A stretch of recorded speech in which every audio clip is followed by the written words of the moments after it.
Dobrodošli u još jednu epizodu iz serijala Zimska bašta. Kao što vidite, u magli se nešto krije, krijem se ja, kriju se naše biljke, a naravno kriju se i srne. Zato u ovoj epizodi pričamo o tome kako odbiti srne iz bašte, jer zimsku baštu su posjetile srne, zašto je važno da ipak kontrolišete njihovo kretanje. Također pričat ću o upotrebi pepela u zimskoj bašti, kada koristite, koliko koristite i naravno treba da malčiramo naše ozime kulture. Koji će moj izbor za malč biti, vidjet ćete u ovoj epizodi.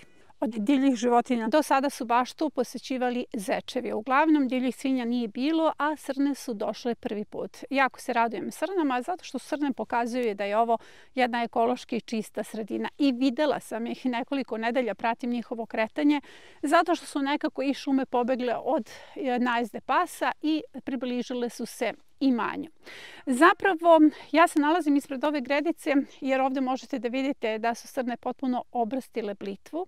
Morate da prepoznate kada su u pitanju srne i kada su u pitanju zečevi, pa ću o tome da vam govorim danas, zato što zapravo neće ih odbiti iste mere zaštite. Imate kratki video kako odbiti zec iz bašte, jer zečevi reaguju na potpuno drugačije elemente, odnosno drugačije vrste, na neki način strašila koje pravimo u bašti, a srne opet reaguju na nešto drugo. Jako je važno da ipak u dobrokomšijskim odnosima odbijete srne iz bašte i to iz sljedećih razloga. Dugo pratim uticaj divljih životinja na moju baštu zato što sam donela odluku da bašta nema ograde. Zapravo sa jedne strane nalazi se šuma, a ograda se nalazi sa prednje strane zato što pored ove bašte prolazi put.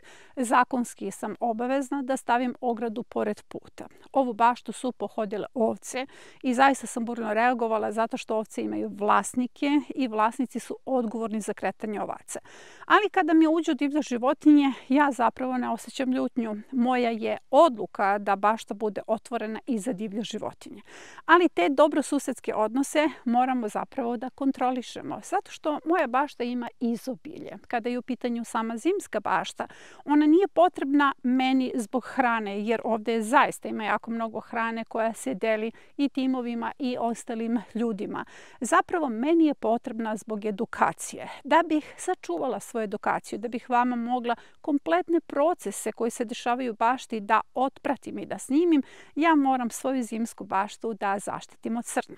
Zapravo ću zaštitu staviti samo oko zimske bašte, ostatak bašte neću štititi, raduje me da dolaze, raduje me da ovdje osjećaju skrovište, da se osjećaju bezbedno čim mogu da dođu, jer srne su jako plašljive životinje, ali postoje dva razloga zašto morate da reagujete kada su u pitanju divlje životinje. Kao prvo, ako one vide hranilište u vašoj bašti, one će se redovno vraćati u vašu baštu. Ja nisam videla jednu srnu, videla sam 6 srna.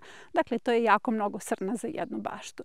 S druge strane, jako je važno da primenjujete neagresivnu poljoprivredu, ali ne i naivnu poljoprivredu. Zapravo, ja sam neko ko promoviše neagresivnu poljoprivredu, ali mi nećemo sada da dopustimo da nam divlje životinje uđu i pojedu sve. Jako je bitno da se hranimo onim što smo proizveli.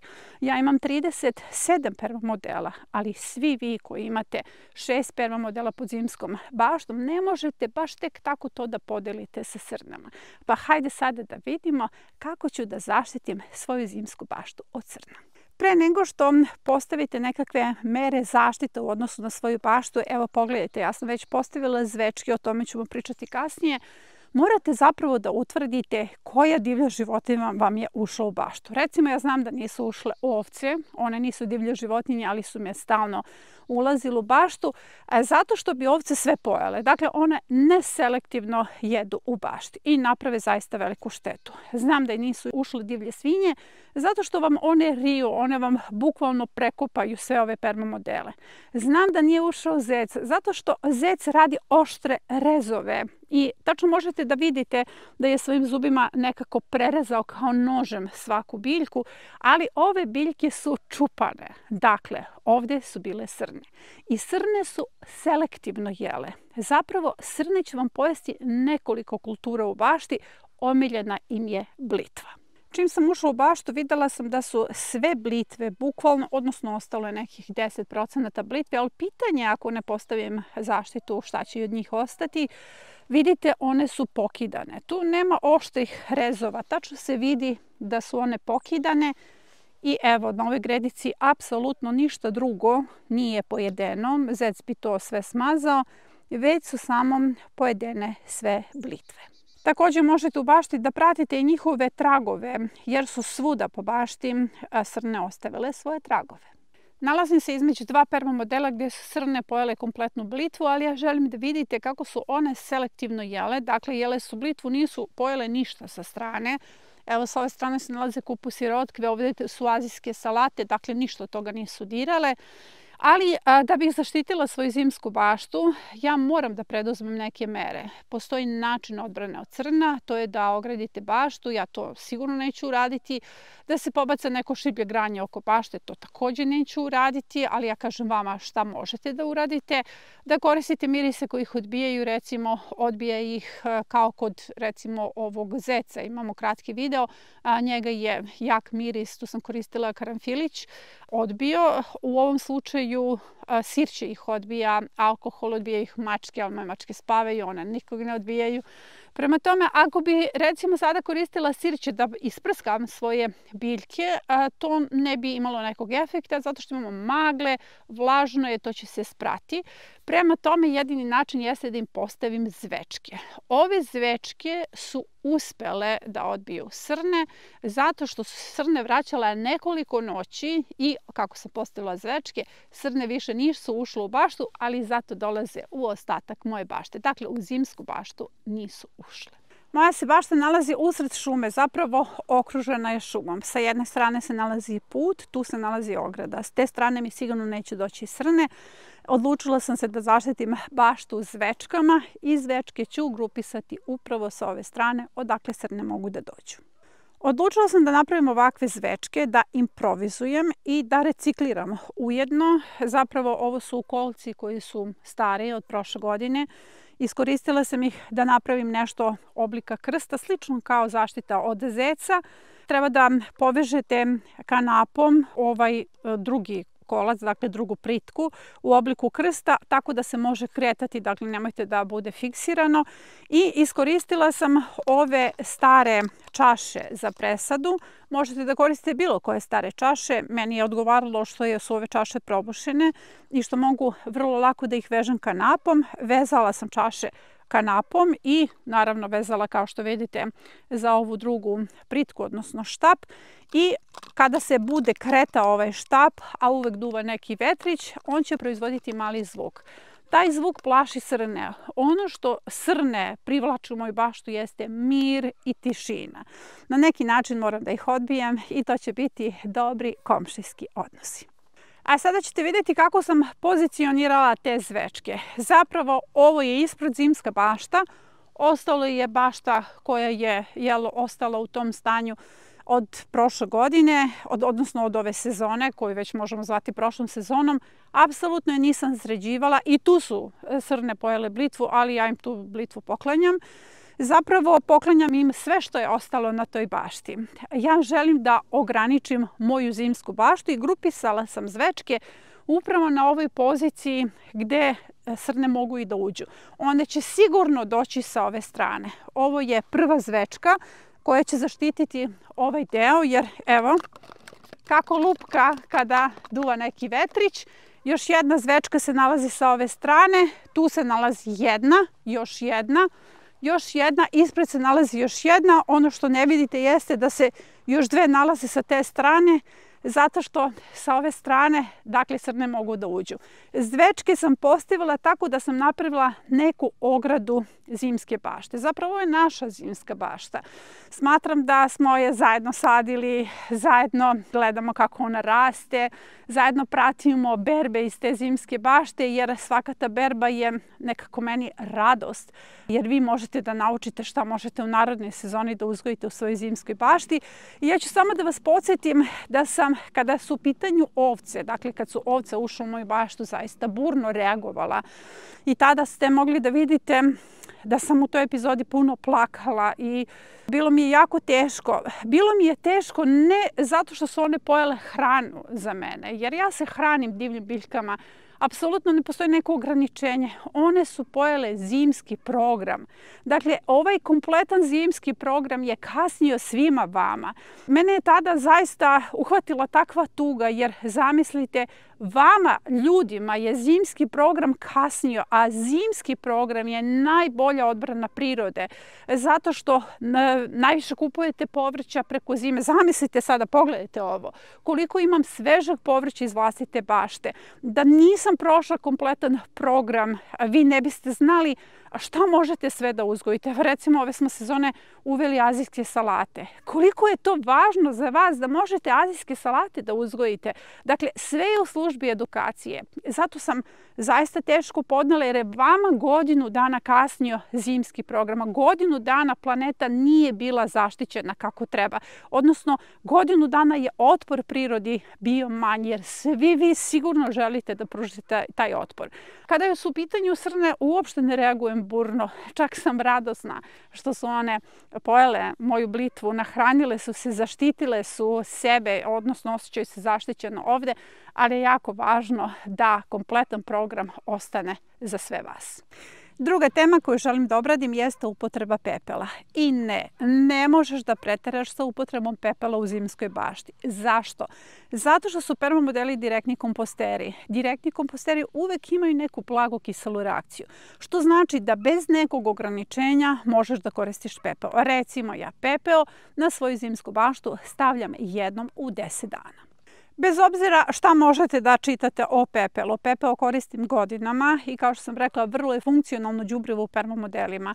Pepeo je vaše besplatno hranivo, naročito ukoliko se grejete, recimo na drva, vi imate jako mnogo pepela, nemojte da vas neko posvađa sa svojim resursom. Pepeo je jako dobro hranivo za kompletnu zimsku baštu. Pre svega za kupusarice koje ga obožavaju, za lukove, grašak, bob, spanać, sve vrste salata, azijske salate, sve lukove i praziluk. I mrkva jako voli pepeo, iako ćete kada budete tražili tu informaciju da naiđete potpuno na suprotne informacije. Zapravo ja vam govorim iz prakse. Sve te kulture pozitivno reaguju na pepeo i rastu i preko zime, jer pepeo sam po sebi diže otpornost biljaka, obezbeđuje im da se njihov koren adaptira na različite temperaturne uslove i biljke uz pomoć pepela i rastu preko zime. Sadrži kalijum koji je odličan za cvetanje i plodonošenje, kalcijum koji jača ćelijske zidove i smanjuje kiselost, magnezijum koji je važan za fotosintezu.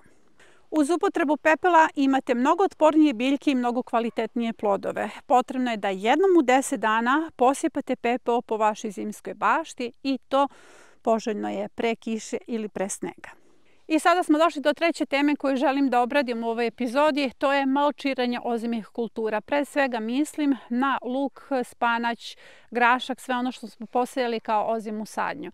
Ovo je model 3 iz analize 3. To je projekat bašte za kontinent i primorje. Ujedno vas podsjećam da je projekat bašte za primorsku klimu dostupan do 21.12. Nakon toga se povlači iz prodaje i takav vid projekta više nikada neće biti dostupan. Link za kupovinu će se naći u komentaru ispod ove epizode. Iskoristite svoju šansu da imate gotovo rešenje i sada možete da vidite i kako izgleda kada se postavi analiza 3 iz tog projekta. Zapravo, sada je vreme da malčiramo naše biljke. Decembar ima snegove, ima neke visoke ili niske temperature, ali ono što nas čeka kao niske temperature jeste januar i pre svega februar. Na tom prelazu iz januara u februar imamo ekstremno niske ledene talase kada naše biljke zaista znaju da reaguju u samoj zimskoj bašti. Biljke koje su ostale posađene, one neće puno reagovati zato što su stabilne, imaju jak koren i na tome smo radili sve vreme. Ali ove biljke takako mogu da reaguju, pa je jako bitno da ih u ovom trenutku malčiramo. Šta to znači? Da zatvorimo njihove tunele i gnezda. Jer ovo je permamodel, dakle on je već malčiran, tako da vas to ne bi zbunjivalo, ali pošto imamo, kao što sada možete da vidite, gole tunele, otvorene i gnezda, ja moram to da pokrijem. Moram da pokrijem iz sledećih razloga. Prvo, zadržat ću vlagu koju sam dobila sada. Drugo, sačuvat ću koren od tih temperaturnih promjena. I treće, sprečit ću da probijaju te tunele divlje biljke. Na taj način ću imati manje posla u narednoj sezoni. jako je bitno koji ćete materijal za malčiranje da iskoristite. Sada ću vam reći koje su opcije i koje ću ja iskoristiti. Za malčiranje mogu da iskoristim seno, ali to mi nije dobra opcija zato što je seno jako kabasto, grubo. Dakle, ovdje bi bilo idealno iz kosilice sveže pokošeno, ali toga trenutno nemamo. Dakle, seno kao opcija otpada jer ću da polomim biljke i prilično ću se iznervirati dok završim malčiranje. Sljedeća opcija za malčiranje je lišće. To je svakako bolja opcija i preporučujem je zato što će se lakše postaviti oko biljaka i naročito je dobra opcija ovo polurazgrađeno lišće, ali opet ni to nije moj izbor. Moj izbor je piljevina koja zaista pravi neku pokuricu i štiti isušivanje tih tunela jer i mraz može da ih isuši. Zatim sprečava bujanje divljih biljaka i također jako je dobra zaštita za koren, a pri čemu, što je ono što je najvažnije, jako se lako stavlja. Možete da iskoristite piljevinu bilo kog stabla, dakle nema ograničenja jer mi koristimo puno pepela. Dakle, ako je crnogoričina piljevina koja će zakiseliti, ako stavite pepeo, vi ste uticaj te piljevine neutralisali. Evo, ovako samo posipate piljevinu oko tunela i vi ste na taj način rešili malčiranje. I to je sve u današnjoj epizodi. Nadam se da vam je bila korisna i da ste uživali u ovim maglovitim prizorima iz moje bašte. Ja vas pozdravljam do naredne epizode i podsjećam da se prijavite na naš nedeljnik koji je potpuno besplatan, dolazi jednom nedeljno na vašu email adresu i tu možete da čitate o svim onim signalima ili važnim temama koje niste stigli da pročitate ili pogledate na našem kanalu zato što ste jako zauzeti. Tu imate na neki način podsjetnik na rokove, pa na taj način ostajete u toku sa svim važnim temama koje su vezane za baštovanstvo.